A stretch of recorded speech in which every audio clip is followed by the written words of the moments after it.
నమస్కారం NSTV news కి స్వాగతం. నా పేరు ఉషా. ముందుగా ముఖ్యాంశాలు. బాసర మండల కేంద్రంలో ఊరు పండుగను కనుల పండుగగా జరుపుకున్నారు. అన్ని కుల సంఘాలు, గ్రామస్తుల ఆధ్వర్యంలో వారం రోజుల నుండి మహాపోచమ్మ, మహాలక్ష్మి అమ్మవార్లకు ప్రత్యేక పూజలు నిర్వహించారు. అత్యంత భక్తి శ్రద్ధలతో మహిళల మంగళహారతుల మధ్య ఊరి పండుగ వేడుకలు ఘనంగా ముగిశాయి. బాసర క్షేత్రంలో పండుగ వాతావరణం నెలకొంది. ముధోల్ మాజీ ఎమ్మెల్యే విఠల్ రెడ్డి స్థానిక నాయకులతో కలిసి వేడుకల్లో పాల్గొన్నారు.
ఈరోజు మా బాసర గ్రామంలో ఊర పండుగ ఘనంగా నిర్వహించుకున్నాము.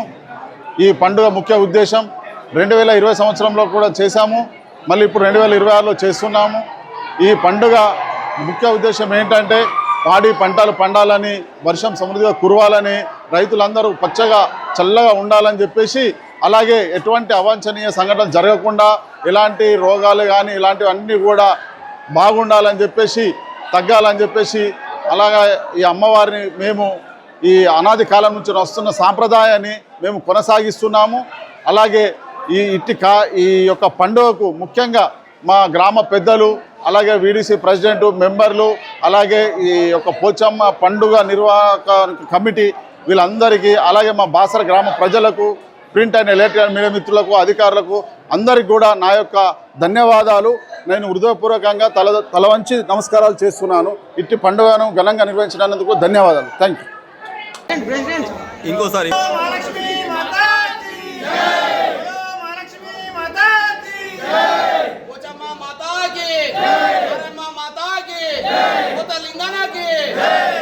శరదిందు సమాకారే పరబ్రహ్మస్వరూపిణి బాసరా పీఠనిలయే సరస్వతి నమోస్తుతే. నిజానికి మన వ్యాసపుర గ్రామంలో ఎంతో వైభవపేతంగా ఊర పండుగను నిర్వహించడం, గ్రామ దేవతల యొక్క శక్తిని మనం పొందడం ఎంతో ఆనందాన్ని ఇస్తున్నది. మన బాసర గ్రామంలో పురాతనంగా ఈ కార్యక్రమం జరుగుతున్నది. ఈ సంవత్సరం ఎంతో వైభవపేతంగా గ్రామస్తులు, గ్రామ పెద్దలు, వివిధ గ్రామ భక్తులందరూ కూడా అందరూ కలిసి ఈ కార్యక్రమాన్ని ఎంతో దిగ్విజయం చేసి ఉన్నారు. ఎందుకంటే అతి పురాతన క్షేత్రం బాసరలోనే మహాలక్ష్మి అమ్మవారు, పోచమ్మ అమ్మవారు, వివిధ శీతల దేవతల యొక్క ఆరాధనలు, మహా నైవేద్యములు, ఆడపడుచులు ఎంతో భక్తి శ్రద్ధలతో మంగళహారతులు, వాయిద్యాల మధ్యలో అమ్మవారిని సేవించుకొని ఉన్నారు. ఈరోజు గత 9 రోజుల నుంచి జరుగుతున్నటువంటి ఈ కార్యక్రమం ఈరోజు ఎంతో వైభవపేతంగా అమ్మవారికి మహా నివేదన, మహాహారతి, వేద మంత్రోచ్చారణ మధ్య ఈ కార్యక్రమాన్ని నిర్వహించడం జరిగింది. కాబట్టి ఈ కార్యక్రమం వల్ల ఏమొస్తుంది అని అంటే, మన బాసర పురమే కాకుండా రాష్ట్రమంతా కూడా పాడి పరిశ్రమ, పంట సమృద్ధి, వర్ష సమృద్ధి, ఎందుకంటే గ్రామ దేవతల యొక్క ఆరాధన వల్ల ఎంతో పుణ్యం లభిస్తుంది అని సాక్షాత్తు శీతలా స్వరూపమైనటువంటి అమ్మవార్లను మనం ఎంతో వైభవపేతంగా కొలుచుకొని ఉన్నాం. ఈ పుణ్యం చేత మన అమ్మవారు మళ్ళీ వచ్చేటువంటి సంవత్సరం వరకు మన గ్రామాన్ని, మన రాష్ట్రాన్ని ఇలానే చల్లగా చూడాలని అమ్మవారిని చేతులు జోడించి నమస్కరిస్తున్నాం. శ్రీమాత్రే నమః.